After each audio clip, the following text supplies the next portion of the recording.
आज की शिव महापुराण की इस पावन कथा को ध्यान से सुनो, कान खोलकर सुनो महाराज। आज जो मैं तुम सबको बताने जा रहा हूं वह कोई सामान्य कथा नहीं है। 22 अगस्त शुक्रवार भाद्रपद मास की श्राद्ध अमावस्या आ रही है और यह अमावस्या कोई साधारण अमावस्या नहीं है, बल्कि यह वह दिन है जब पूरे माह में केवल एक ही बार भगवान शिव और माता लक्ष्मी को प्रसन्न करने का सुअवसर मिलता है।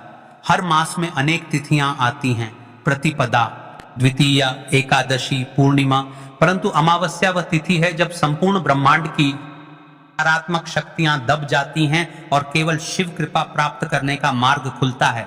इसलिए शिव महापुराण में कहा गया है, अमावस्या पर किया गया छोटा सा कार्य अन्य दिनों के बड़े यज्ञ और अनुष्ठान से भी अधिक फलदायी होता है। कई सारे लोग प्रश्न करते हैं कि महाराज जी, यहाँ अमावस्या इतनी विशेष क्यों है? तो देखिए भाइयों और बहनों, भाद्रपद मास की यह श्राद्ध अमावस्या इसलिए और भी महत्वपूर्ण है क्योंकि यह पितरों को तृप्त करने वाली तिथि है। यह शिव कृपा प्राप्त करने का अद्वितीय अवसर है और सबसे बड़ा कारण, इस दिन मात्र 11 चावल के दाने और 2 दीपक का उपाय जीवन का अंधकार मिटाकर भाग्य का दीपक प्रज्वलित कर देता है।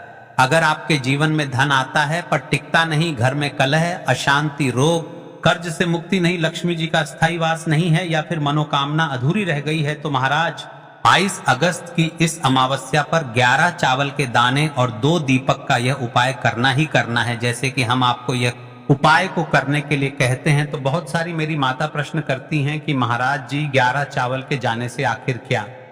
तो देखिए, जो चावल के दाने हैं यह आपकी हर कार्य में आने वाली रुकावट को समाप्त करता है, आपकी हर कार्य में वृद्धि करता है। जैसे कि व्यापार ढंग से नहीं चल रहा है, घर में परेशानियां चलती है, तो आप यदि इस 11 चावल के दाने वाले उपाय को करेंगे तो आपके लिए बहुत ही लाभदायक होगा। और जो 2 दीपा के महाराज, ये आपके घर में माता लक्ष्मी जी का स्थायी वास करता है, यानी कि आप यदि यह 2 दीपक के वाले उपाय को भी करोगे तो आपके जीवन में बहुत सारे बदलाव होंगे। इसलिए 11 चावल के दाने और 2 दीपक यदि आप कर्म तो आपको फल अवश्य मिलेगा। लेकिन फल क्या मिलेगा?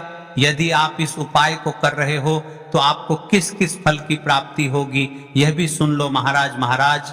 अगर इस अमावस्या पर आपने मात्र 11 चावल के दाने और 2 दीपक का यह उपाय कर लिया तो देखिए क्या होगा। घर में स्थायी लक्ष्मी वास होगा, कभी दरिद्रता, तंगी, धन की कमी नहीं आएगी, कारोबार, नौकरी, व्यवसाय में उन्नति होगी, कर्ज और आर्थिक संकट स्वतः मिटेंगे।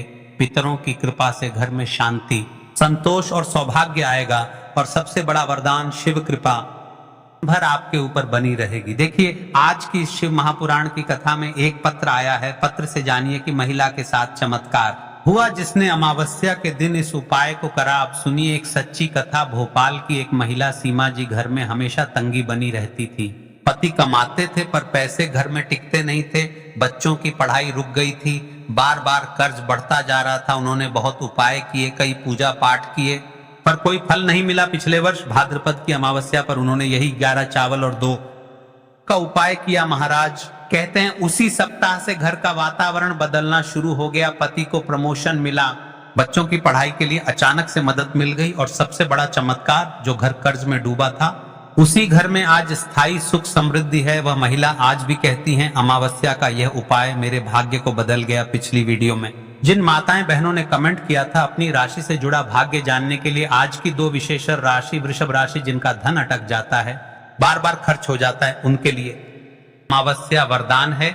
11 चावल और 2 दीपक का उपाय इन्हें अकल्पनीय स्थायी लक्ष्मी वास दिलाएगा। दूसरी और विशेष राशि है कन्या राशि, जिनके जीवन में मेहनत के बाद भी फल नहीं मिल रहा, बार बार रुकावटें आ रही हैं, उनके लिए यह अमावस्या भाग्योदय का द्वार खोलेगी। लेकिन याद रहे, यह उपाय केवल इन 2 राशियों के लिए नहीं है, यह हर उस व्यक्ति के लिए है जो जीवन में सुख समृद्धि चाहता है।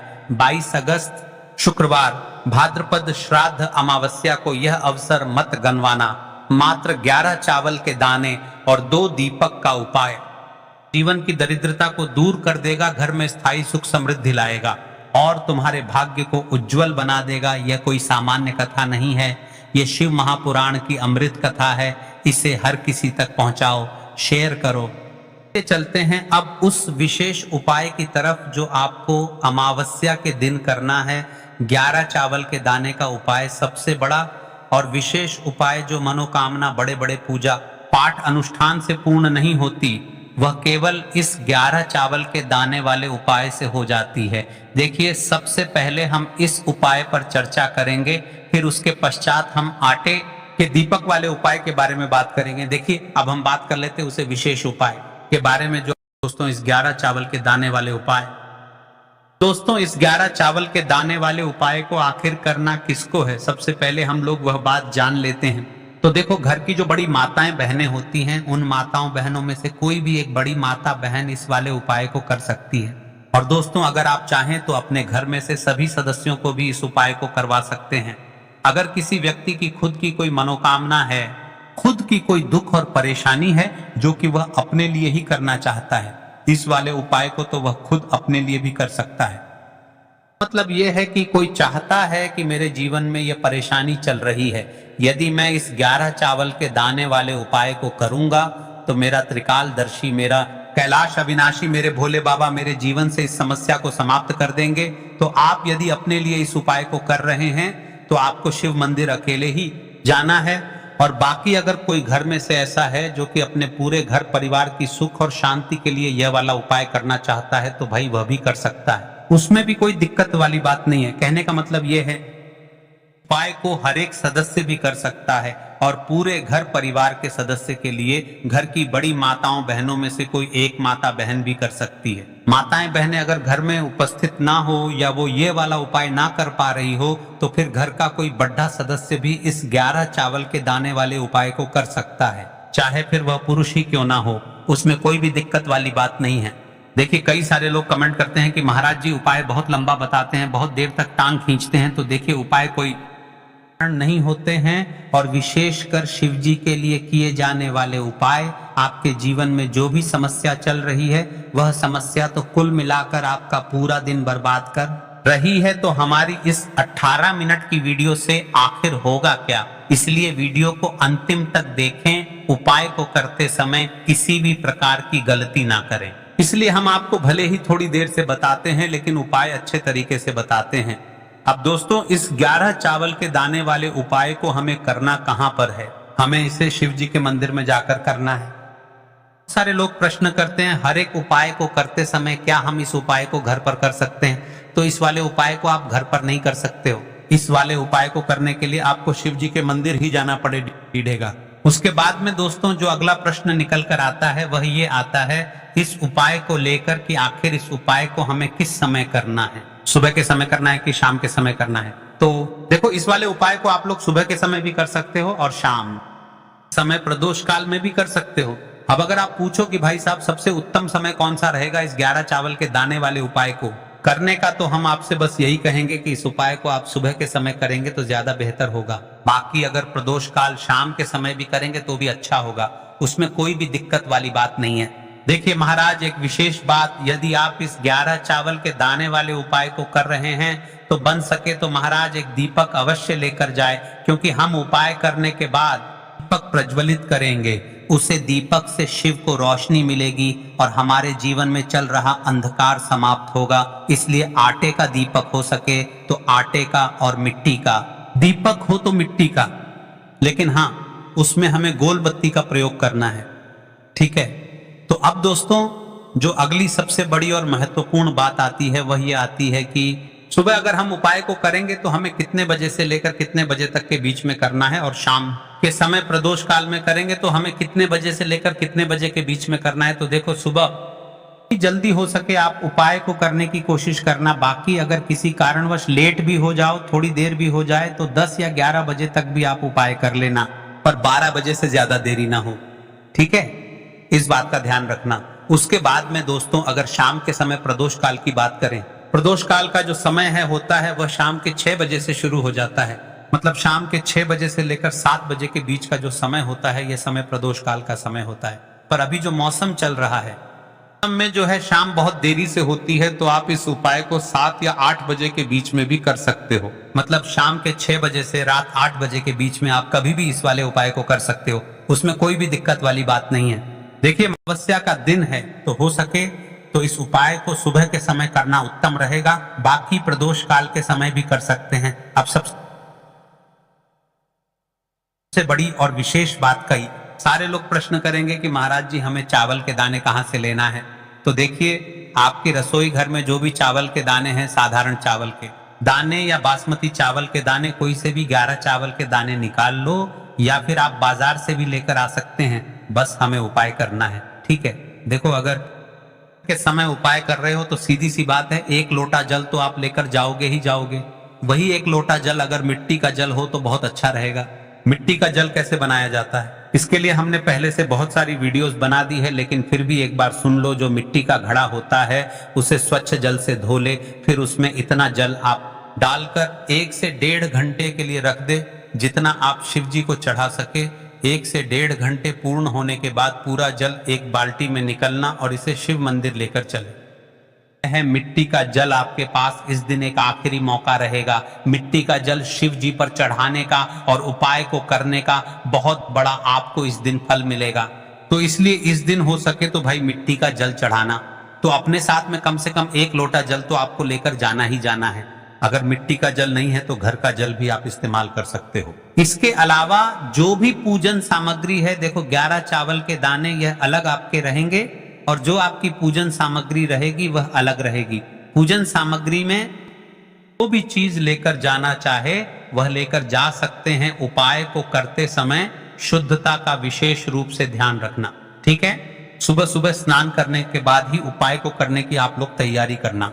उसके बाद अगर शाम के समय की बात करें तो शाम के समय आपको स्नान करने की जरूरत नहीं है, पर शुद्धता का ध्यान रखना है। आपको स्नान तो नहीं करेंगे, आप हाथ मुंह धोकर भी इस वाले उपाय को शाम के समय प्रदोष काल में कर सकते हैं, इसमें कोई दिक्कत वाली बात नहीं है। तो आप अपने उपाय की पूरी सामग्री तैयार करके देखिए महाराज, ये जो 11 चावल के दाने वाले उपाय को आप करोगे, इसके साथ में आपको 2 दीपक आटे के उसे उपाय को भी करना है। तो देखिए महाराज, जैसे ही आपकी 11 चावल के दाने वाले उपाय की सारी सामग्री तैयार हो जाती है, उसके पश्चात आपको इस 2 दीपक वाले उपाय को भी करना है। तो हमें इसकी भी सामग्री तैयार करनी है। तो देखिए आपको अच्छा शुद्ध आटा मूड़ लेना है और देखिए आपको उसे आटे में हल्दी का प्रयोग नहीं करना है और ना ही नमक का प्रयोग कर रहा है। अब आपको 2 दीपक बना लेने और जैसे ही 2 दीपक बन जाते हैं वैसे ही आपको 2 लंबी हुई की बत्ती लेना है। अब महाराज आपको उन दीपक में 1-1 चम्मच मीठा तेल डाल देना है, यानी कि सबसे पहले हमें दीपक प्रज्वलित करना है और दीपक इतनी देर तक चलने चाहिए जितनी देर में हमारा उपाय पूर्ण हो जाए। या तो आप दीपक को भर लो या फिर कम से कम 2 से 3 चम्मच मीठा तेल अवश्य डालो। अब देखिए आपको शिव मंदिर पहुंचना है और सबसे पहले आपको उपाय नहीं करना है। कई सारी मेरी माताएं बहनें रहती हैं, वह शिव मंदिर पहुंचकर उपाय को प्रारंभ कर देती हैं। आपको शिव जी को यह नहीं दर्शाना है कि आप शिव मंदिर आए हो अपने फायदे के लिए। आपको सबसे पहले शिव जी को प्रणाम करना है, फिर आपको उपाय करने। तो आपको सबसे पहले तो दीपक प्रज्वलित करना है। देखिए एक दीपक आपको शिव मंदिर की चौखट पर प्रज्वलित करके रखना है और एक दीपक अपने घर के मुख्य द्वार पर, तो आपको वहां पर एक दीपक को ही जलाना है। सबसे पहले तो आपको उसे एक दीपक को प्रज्वलित कर देना है और इस दीपक से आरती विधि कर लेनी है और शिवलिंग के पास में ही रखना है। पश्चात आपको इस 11 चावल के दाने वाले उपाय को करना है। आपका यह 11 चावल के जाने वाला उपाय पूर्ण हो जाता है, फिर आपको उसे दीपक को शिव मंदिर की चौखट पर रख देना है। ठीक है महाराज, और दीपक प्रज्वलित करते समय अपनी समस्या मन ही मन में दोहराना है। अब देखिए, अब जान लेते हैं उसे 11 चावल के दाने वाले उपाय के बारे में। तो देखिए महाराज, सबसे पहले तो 1 लोटा जल ही चढ़ेगा, उसके बाद में आपकी पूजन सामग्री चढ़ेगी। उसके बाद में अगर दोस्तों शाम के समय अगर आप इस उपाय को कर तो अपने साथ में कम से कम 1 जो दीपक है गोल बाती का, जो आप अपने साथ में लेकर गए हो, उस दीपक को मंदिर में जाकर अपनी माचिस से जलाना है और उस दीपक को शिवलिंग के पास में रखना है। ठीक है, दीपक को रखने के बाद ही आप लोगों को अपना ये वाला उपाय शुरू करना है और दीपक को ज्यादा पास में मत रखना। वैसे भी गर्मी पड़ रही है, भगवान शिव जी को आंच नहीं लगनी चाहिए, है ना। तो भाई जैसे ही आपकी पूजा अर्चना हो जाती है, शिव जी को प्रसन्न कर लेते हैं। उसके बाद में शिवलिंग के पास में एक ऐसे स्थान पर बैठे जहां पर आपको उपाय करने में कोई दिक्कत ना आए।